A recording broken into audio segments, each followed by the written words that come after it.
Bonjour à toi et bienvenue sur l'émission En Amour. Donc moi c'est Nicolas, je suis l'auteur et le créateur du blog graindecoeur.fr et je te souhaite la bienvenue sur mon podcast.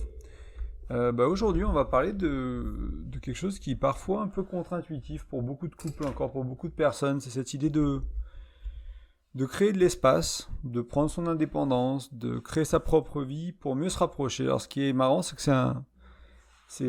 je vais reprendre un peu un article qui date il y a environ un an, et en fait c'est vraiment le sujet sur lequel j'ai écrit la semaine dernière aussi. Donc c'est très lié par rapport au dernier article publié sur le blog, et c'est quelque chose que je voulais revisiter un peu avec toi aujourd'hui, et peut-être ajouter un peu aussi mon évolution et on va dire peut-être pas ma sagesse, mais ouais, mon évolution sur le sujet.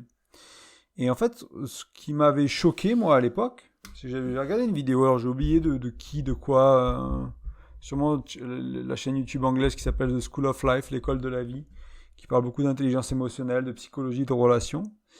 Et en fait, on est un peu dans une société où, en fait, la norme, c'est un couple qui fonctionne mal. Et c'est assez triste pour moi qui a un peu cet intérêt, cet amour pour le couple et pour la relation à deux qui se passe bien et qui est belle.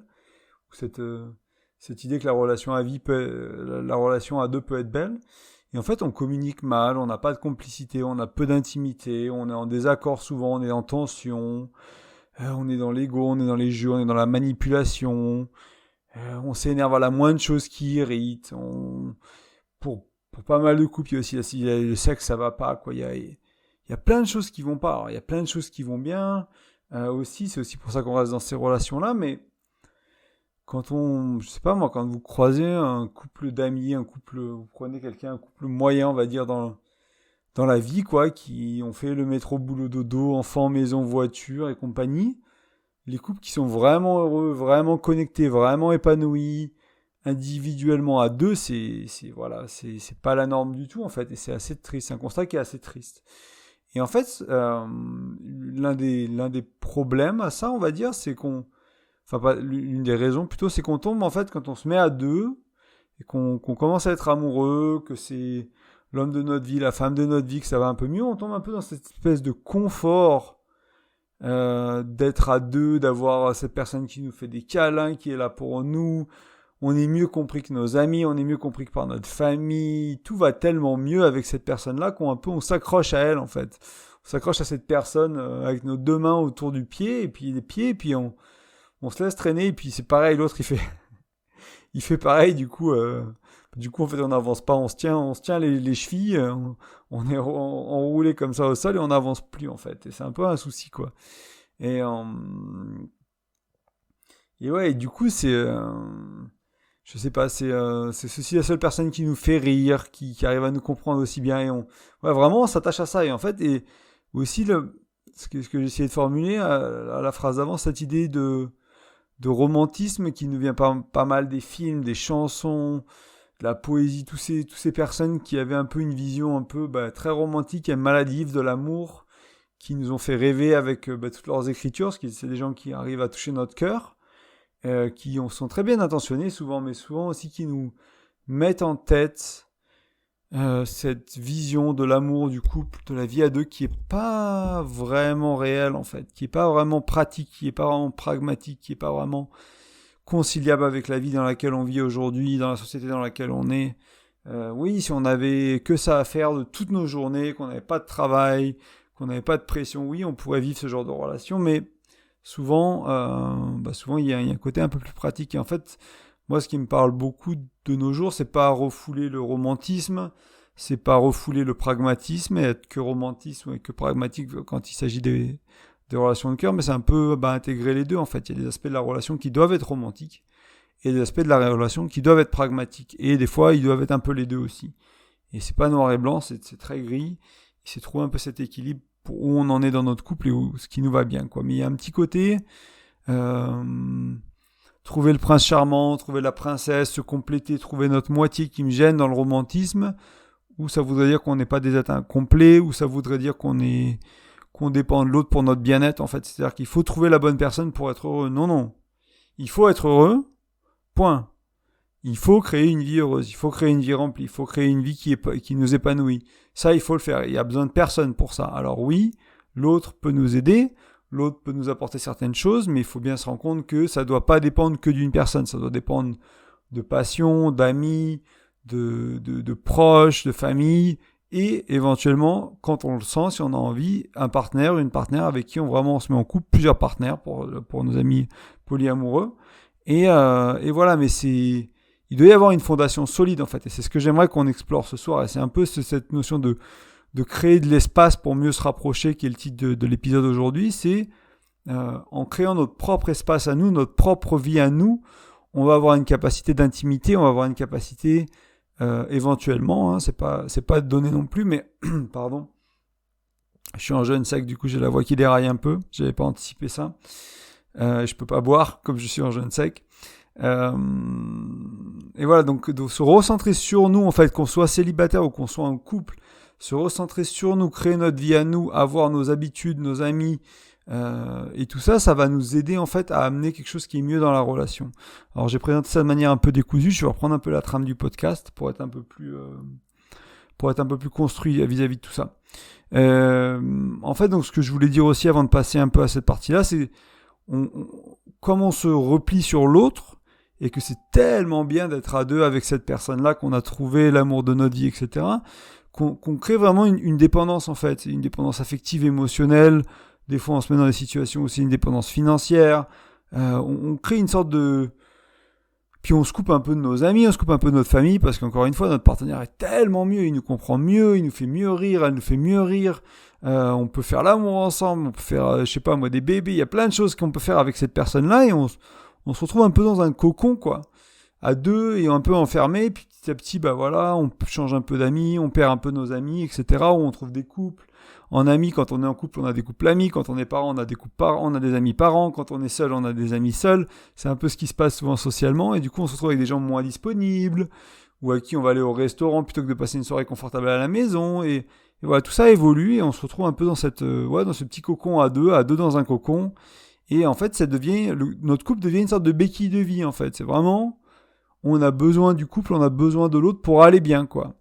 Et en fait, le problème, c'est que quand on enlève la béquille et quand ça va trop loin, on se sent comme si on avait été amputé. On a vraiment le sentiment qu'il y a une partie de nous, quand notre partenaire y part, quand la relation s'arrête, on a vraiment l'impression qu'on nous a arraché une partie de nous, en fait. Et c'est... Alors oui, une séparation, ça fait mal. Oui, c'est triste de perdre quelqu'un qu'on aime. Oui, c'est triste d'avoir une relation qui se termine. Et je suis passé par là il n'y a pas si longtemps que ça, et je sais très bien. Mais en même temps, il faut aussi se dire qu'on aurait dû avoir notre vie, on aurait dû avoir quelque chose qui se passait dans notre vie à nous sans cette personne-là. Que ce soit la personne qui part, que ce soit la personne qui meurt, que ce soit nous qui décidions de partir, en fait, peu importe qui part, pourquoi, comment, c'est important de cultiver notre vie. Et je vais rajouter une autre chose, une dernière chose avant de passer à la partie qui est un peu plus sur cultiver notre vie, pourquoi et comment le faire, c'est posez-vous la question. Vraiment, vraiment, demandez-vous si j'ai une vie morose, si ma vie elle est morose, si ma vie elle est médiocre, si ma vie elle est pas intéressante, si ma vie elle est pas passionnante, si ma vie elle est chiante, si ma vie elle est déprimante, qu'est-ce que je vais amener dans la relation quand je vais être en couple? Est-ce que je vais amener de la joie? Est-ce que je vais amener du bonheur? Ben oui, je vais en amener un peu, bien sûr, parce que je vais être amoureux, parce que c'est peut-être le début, peut-être que c'est peut-être même pas encore le début, mais il y a encore l'amour, parce qu'il y a des moments où, voilà, ça nous tire vers le haut, l'autre il ira bien, peut-être que je vais me nourrir de ça, mais je vais amener des problèmes, je vais amener une énergie qui est basse, je vais amener ma dépression, je vais amener mes énergies qui sont basses et qui sont pas de la joie, de la légèreté, je sais pas moi, du bonheur, de la tendresse, des choses comme ça. Alors, ce sera pas tout noir, hein, encore une fois, c'est du gris, mais une vie morose, si vous rentrez en couple avec une vie morose ou que votre vie devient morose quand vous êtes en couple, votre vie à vous, pas votre vie à deux, la vie à vous, ma vie à moi, ma vie Nicolas, la vie de qui vous êtes, quel que soit votre prénom, si cette vie-là elle est morose, si cette vie-là elle vaut pas vraiment la peine d'être, pas qu'elle vaut pas la peine d'être vécue, c'est beaucoup trop, mais qu'elle est pas épanouissante, qu'elle est pas radieuse, que ça va pas, quoi. D'une manière générale, il y a plein de choses qui vont pas. Mais c'est ce que vous allez amener dans votre relation. Et ça vaut le coup d'y réfléchir et de se dire, ok, je change ma vie. Je reprends ma vie en main. Je cultive, et c'est là où je voulais en venir, mon indépendance à tous les niveaux. Alors, ça veut pas dire que je suis indépendant à 100%, mais j'apprends à prendre soin de mes émotions, j'apprends à satisfaire mes besoins avec des amis, tout seul, pas qu'avec ma copine, avec quelque chose d'autre, avec d'autres personnes, avec un club de sport, avec un club d'investissement, avec une formation en ligne. J'en sais rien, moi, ce que vous avez besoin, quels sont vos besoins, mais apprendre à satisfaire ces besoins, déjà ne pas tout mettre sur l'autre, parce que ça met une pression. Hein, quand on vit à deux et qu'on dépend de l'autre, moi je l'ai vécu sur la fin de la relation avec mon ex-femme, on était très fusionnels et très dépendants l'un de l'autre, et c'est une pression sur le couple de fou, et ça amène en fait beaucoup d'insatisfaction, beaucoup de problèmes, parce qu'au lieu d'être là et d'être amoureux, d'être ensemble, d'être bien, on se dit ah mais elle a pas fait ci, ou elle n'était pas disponible pour moi quand ça allait pas, etc. Alors qu'on aurait dû être disponible pour nous. C'était à moi d'être disponible pour moi, de trouver quelqu'un d'autre, de faire quelque chose, d'aller courir, de changer d'air, de trouver une nouvelle activité, d'appeler des amis jusqu'à ce que quelqu'un soit disponible pour parler avec moi. C'était à moi de faire ce travail-là. C'était à personne d'autre. Il y a personne qui me doit de faire ce travail-là pour moi. Et c'est pour ça qu'il faut reprendre notre indépendance et qu'il faut reprendre notre vie en main et cultiver notre propre vie. Cultiver nos propres amis ou des amis partagés éventuellement, mais aussi nos propres amis, nos propres hobbies, nos propres passions, des besoins qu'encore une fois qu'on satisfait nous-mêmes hors du couple, vraiment, et avoir le sentiment que qu'on a une belle vie et que l'autre rend cette belle vie encore plus belle, tout simplement. Et vraiment chercher à créer une relation qui amplifie la beauté et pas qui amplifie la misère, pas qui amplifie les problèmes. Alors oui, il y aura être en deux, vivre à deux, ça n'amplifie pas que la beauté. Oui, ça n'amplifie pas que les problèmes. Dans l'un, que vous soyez d'un côté ou de l'autre, vous avez des deux. Hein. La question, c'est de combien vous avez des deux. Et quelle indépendance vous avez, quelle qualité de vie vous avez si votre partenaire, moi je sais pas si... Souvent, au boulot, je sais pas si c'est un concept qui est courant en France, mais on appelle ça, quand on monte un peu les échelons, qu'on dit un manager, etc., directeur, il y a un peu le test du bus. C'est-à-dire que si demain, X personnes dans la boîte, dans l'équipe, un directeur, un manager, etc., se fait écraser par un bus, est-ce qu'on est prêt est-ce qu'on peut continuer en fait? Et si on peut pas, ça veut dire qu'on n'a pas mis les choses en place, on n'a pas eu l'indépendance nécessaire pour que cette personne ne soit pas irremplaçable. En fait, quelqu'un irremplaçable dans une entreprise, c'est un problème. Hein. C'est vraiment un problème pour le management, pour l'équipe de gestion. Et du coup, il faut écrire des procédures, il faut former les collaborateurs, il faut déléguer certaines pièces, il faut apprendre les aspects techniques, etc. Il faut faire plein de choses pour être remplaçable, en fait. Et ça, c'est souvent dans une entreprise saine, c'est des choses qui sont faites, qui sont mises en place, et c'est un peu pareil dans le couple, en fait. Alors, pas que votre partenaire soit remplaçable, c'est pas non plus l'idée, mais au final... Une manière de voir les relations à deux, c'est que c'est un choix tous les jours d'être ensemble. Tous les jours, vous devriez vous lever et vous demander, est-ce que j'ai envie d'être avec il ou elle, quel que soit votre partenaire ou eux? Est-ce que c'est des personnes que je veux dans ma vie? Et si trop de matin, la réponse est non, on va avoir la liberté de partir et de se dire, écoute, faut qu'on ait une conversation, ou déjà probablement avoir eu plusieurs conversations par le passé à ce sujet-là, et dire, écoute, moi, ça marche plus pour moi, quoi. Il faut qu'on prenne de la distance, il faut qu'on se sépare ou quoi que ce soit, ou qu'on change quelque chose dans la relation, qu'on prenne une pause pour faire le point, j'en sais rien. Moi, il y a pas que la séparation, mais si vous vous levez pendant 6 mois de suite et que pendant 6 mois, c'est non, c'est pas la personne que je veux dans ma vie, il y a un moment, il va falloir faire quelque chose. Hein. Il va falloir changer le couple ou partir, ou changer vous-même. Et là, ce soir, on parle de changer nous-mêmes. Donc voilà, reprendre le contrôle de tout ça et plein d'autres choses. Et encore une fois, donc ça c'est un peu le point que je voulais mettre un gros coup de marteau dessus, plusieurs coups de marteau, c'est on est responsable de notre bien-être, de notre joie, d'avoir une belle vie. Ça, il n'y a personne, absolument personne qui peut faire ça pour nous. Pas nos parents, pas nos boss, pas notre copine, pas nos copains.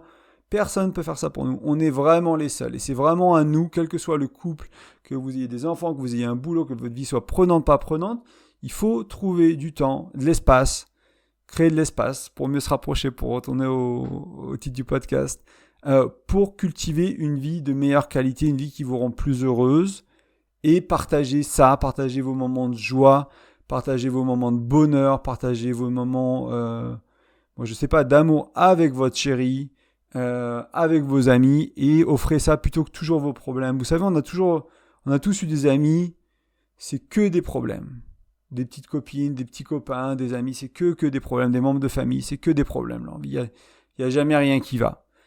Il n'y a pas de joie, il parle jamais de joie, il parle jamais. C'est difficile comme relation, c'est lourd. Hein. Je sais pas si vous vous êtes rendu compte que c'est des gens en général, au bout d'un moment, vous les voulez plus dans votre vie, et c'est pas parce qu'on les aime pas, c'est pas parce que c'est des mauvaises personnes, c'est juste parce que c'est lourd en fait, c'est simplement lourd. Et c'est difficile de digérer tout ça. Et quand nous on a nos problèmes, qu'en plus on a nos choses, que peut-être qu'on a quelques personnes comme ça autour de nous, ça devient la vie morose que je décrivais un peu tout à l'heure, quoi. Donc c'est vraiment à nous de changer notre vie à nous, notre quartier de vie à nous, et de faire vraiment un effort là-dessus.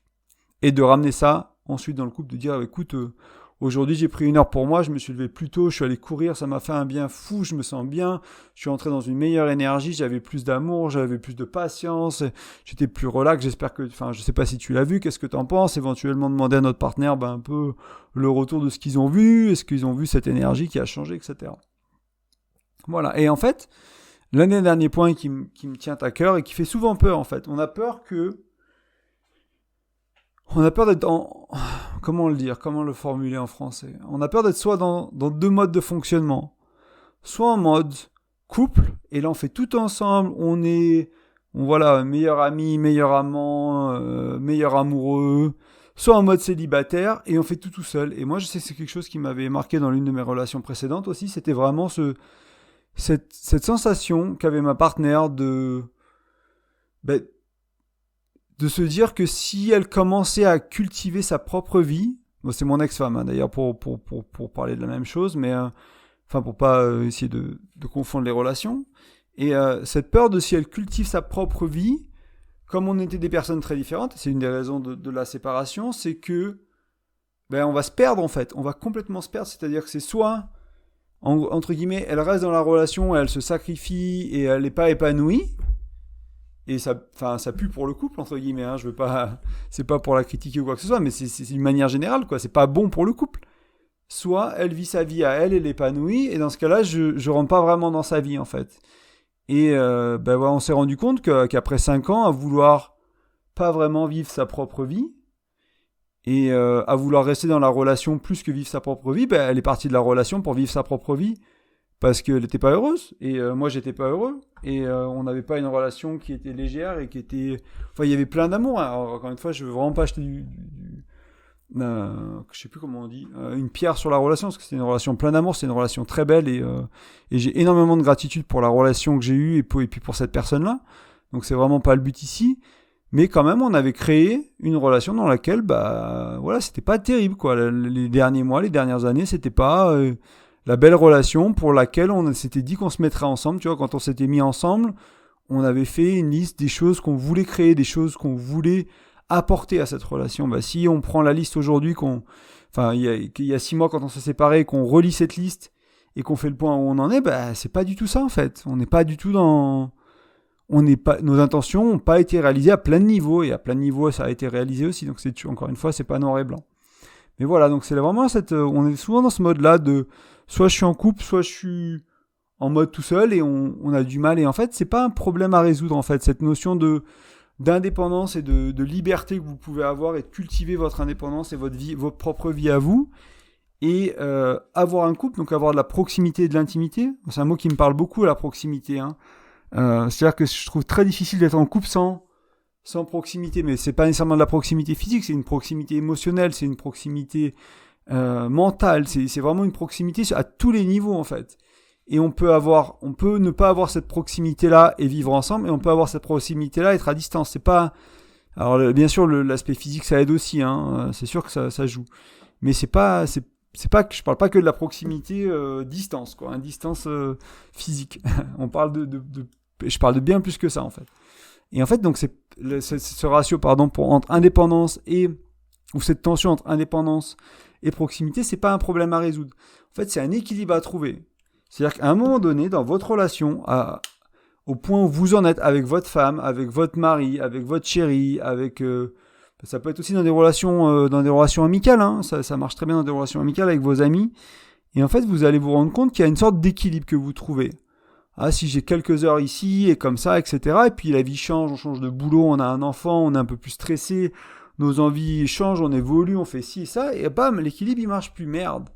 Donc en fait, c'est pour ça que j'appelle ça un équilibre, parce que l'équilibre, ça se perd et ça se regagne. En fait, c'est pas quelque chose d'acquis. C'est pas quelque chose que, une fois que vous l'avez trouvé, ça va marcher pour les 50 prochaines années, et votre couple, il est fini. Vous avez atteint le Graal du couple. Bravo à vous. Vous pouvez vous applaudir. Et c'est fini. Non, c'est pas comme ça que ça marche. Ça va se perdre. Et des fois, ça va se perdre 3 fois dans la même journée, 10 fois dans la même journée. Le matin, 10-20. Midi, à chier. Ça va pas, on se prend la tête, la dynamique, elle est bizarre. On a comme l'impression de marcher sur des œufs. Le soir, génial. Et voilà, et l'équilibre, il s'est trouvé, il s'est perdu. Sur la durée, sur une période de plus d'un jour, sur une période d'une semaine, 2 semaines, 1 mois, 6 mois, vous allez commencer à voir si vous avez trouvé un bel équilibre ou pas. Sur la journée, bon, c'est difficile de maintenir des fois l'équilibre, mais vous allez voir qu'il y a des phases de bien-être et des phases un peu plus tendues. Et voilà, c'est vraiment quelque chose qu'il faut travailler, entre guillemets, et trouver un peu plus, discuter. C'est pour ça que je parlais tout à l'heure, hein, si on reprend le premier point du podcast, souvent ce qui se passe dans nos relations, c'est qu'on communique mal. Donc comment trouver un équilibre si on communique mal, hein? On n'a pas de complicité, on n'a pas d'intimité. Bon, ça vient d'une relation qui étouffe, ça vient d'un manque de compatibilité, ça vient d'un manque de communication, ça vient d'un manque de compréhension des fois, parce que des fois on communique, mais on utilise les mêmes mots, mais ils veulent pas dire la même chose, donc on communique mal, hein, bien sûr. Mais parce que la bonne communication, c'est avoir défini les mots et avoir un sens commun aux mots et se comprendre en fait. Et voilà, on est en désaccord et on a toutes ces choses-là en fait et qui vraiment se mettent en travers de notre relation. Donc pour conclure un peu l'article d'aujourd'hui, enfin le podcast d'aujourd'hui, vraiment si je devais essayer de résumer vraiment l'essentiel, c'est que quand on rencontre quelqu'un qu'on aime vraiment, qu'on a vraiment un beau début, peut-être un coup de foudre, une relation qui vraiment nous prend un peu de cours, quoi, vraiment on s'engage vite, tout va bien, ou même une relation qui se construit petit à petit, mais qui se construit très bien dans la bonne direction, on a tendance, malgré des belles intentions, malgré des documents, pas des documents formels, mais comment on appelle ça, des vision boards, des tableaux de vision de couple, je parle souvent des valeurs, des règles et de la vision du couple. Donc nous, on a fait tout ça avec mon ex-femme, on avait fait toutes ces choses-là, on avait mis nos attentions dans notre cœur, dans notre tête, sur papier, on les relisait, etc. Malgré tout ça, en fait, au bout d'un moment, on devient tellement amoureux, on s'attache à l'autre, en fait. On satisfait nos besoins avec l'autre. On veut plus perdre ce qu'on a. Cet amour est devenu trop important, en fait. On s'est trop attaché à cet amour. Et du coup, on tombe dans cet aspect un peu plus dépendant, affectivement, et dépendant émotionnellement, et dépendant physiquement, à tous les niveaux. Quand on a besoin de l'autre, on se sent pas bien quand l'autre est pas là. On se sent un peu patraque quand il part 15 jours ou elle part 15 jours, et tout ça. Et c'est vraiment des petites choses qui, au fil des années, s'incrustent, entre guillemets, dans notre vie, qui nous créent cette béquille. Et c'est pour ça, quand on nous enlève la béquille, on avait plus l'habitude d'utiliser nos jambes, et du coup, il faut un peu les remuscler, les rééduquer. C'est un peu ça qui recrée sa vie, en fait. Ça peut se faire qu'on soit célibataire ou qu'on soit en couple. Et dans les deux cas, c'est extrêmement important. C'est pour ça que c'est le podcast d'aujourd'hui. C'est pour ça que c'est l'article du dimanche dernier. Donc, quel que soit l'article que vous allez lire derrière, ou si vous lisez les deux, donc celui qui est en description du podcast, ce sera celui qui a été écrit il y a un peu plus de temps. Et si vous allez sur le blog graindecoeur.fr, vous allez trouver le nouvel article qui a été écrit la semaine dernière, qui parle là-dessus, qui est cette idée de reconstruire sa vie quand on est célibataire, mais qui s'applique aussi pour les gens qui sont encore en couple et qui ont besoin de retomber un peu en indépendance, de retrouver leur propre vie pour être épanouis, pour améliorer derrière, pour vraiment partager des beaux moments avec leur chérie, là. Parce que c'est comme ça que ça marche, c'est mieux comme ça, en fait. Et si vous regardez les couples heureux, si vous écoutez des interviews de couples heureux, souvent c'est des gens qui ont leur passion, souvent c'est des gens mais qui arrivent à se rejoindre. Il y a aussi l'extrême où les gens deviennent trop indépendants, ils n'arrivent plus à être en couple, ils n'arrivent plus à se rejoindre, ils ont plus de patience pour l'autre, et voilà. Et les deux extrêmes, en fait, sont pas bons ou mauvais, en fait. C'est des choix de vie aussi. On peut très bien vouloir avoir une dépendance de l'autre, on peut très bien vouloir avoir une indépendance. C'est pas des mauvaises choses en soi, mais par contre, si on veut être en couple, si on veut être à deux, si on veut avoir une vie épanouie à deux, il va falloir trouver cet équilibre. Et c'est un maintien de proximité, d'intimité avec votre partenaire, avec notre partenaire, et aussi d'avoir notre propre vie. Voilà, c'est tout ce que je voulais dire aujourd'hui pour l'article, pour le podcast, pardon. J'espère que ça vous a aidé. Je voulais vous rappeler que en laissant votre prénom et votre email sur le blog, donc sur graindecoeur.fr, avec les tirés du 6 entre grain-2-coeur.fr, voilà, c'est l'adresse complète.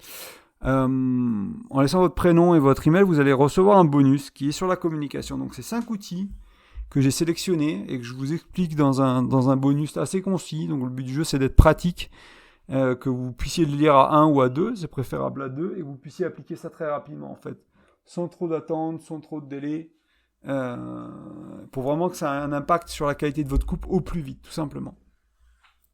Et je voulais vous rappeler aussi que vous pouvez nous rejoindre, donc si vous tapez Graines de Cœur, vous allez trouver la page Facebook, c'est une page, et sur Nicolas Roche sur Instagram, donc je vais mettre les liens aussi en description, c'est mon Instagram. Alors c'est un peu plus personnel l'Instagram, c'est pas l'Instagram du blog, c'est l'Instagram de Nicolas, donc c'est ma vie privée entre guillemets, hein, ma vie de tous les jours, ce que je fais, où je suis en vacances, les gens avec qui je suis, mes passions au-delà du couple ou des relations amoureuses, l'exposition au froid, le jeûne, ce genre de choses-là.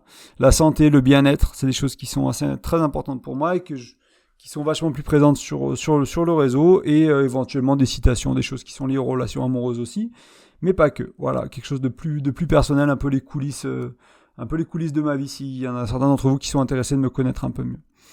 Je vous remercie pour votre écoute. Ah oui, une dernière chose, tiens, pendant que j'oublie, n'hésitez pas à mettre une petite note ou une petite étoile ou un petit commentaire ou 5 étoiles d'ailleurs, sur les applications de podcast, si les plateformes que vous utilisez le permettent. C'est vraiment l'une des meilleures manières de partager le podcast, de le faire connaître. C'est aussi de le partager sur les réseaux sociaux, hein, de le partager quand je fais un post sur Graines de Cœur sur Facebook ou ce genre de choses, sur Twitter. Partager le post, mettre un like, le partager à vos avis, envoyer des liens, etc. quoi. C'est vraiment toujours le meilleur moyen de m'aider à partager ce message. C'est simplement d'en parler autour de vous si ça vous parle. Il n'y a pas besoin de se forcer, il n'y a pas besoin de se faire des choses qui ne sont pas alignées, mais vraiment si ça vous touche, si ça vous parle, si vous pensez que ça peut aider un de vos amis, une de vos amies, ben voilà, c'est là pour ça, c'est fait pour ça. C'est pour ça que je suis là, et c'est pour ça que le blog est là depuis probablement plus de 2 ans et demi, qui a probablement 70, une centaine d'articles peut-être même aujourd'hui, et qui a déjà une 20aine de podcasts. Donc voilà, c'est avec plaisir. J'espère que ça vous sert. C'est mon intention du moins. Et voilà, donc c'est enfin l'heure où je vous souhaite une agréable soirée, une agréable journée, un agréable week-end. Je vous souhaite de créer une belle vie pour vous-même, parce que vous êtes beau et vous le méritez. Il n'y a pas à chipoter, comme on dit. J'allais utiliser quelque chose de plus vulgaire, mais il n'y a pas à chipoter. Vous le méritez, je le mérite, tu le mérites. On le mérite tous d'avoir une belle vie qui nous rend épanouis et heureux, et ça dépend pas de l'autre. Ça dépend que de nous, et on est les seuls responsables pour ça, et on peut y aller, on peut récupérer cette vie-là, on peut la créer on peut la créer. Voilà, je vous embrasse, à bientôt. Salut.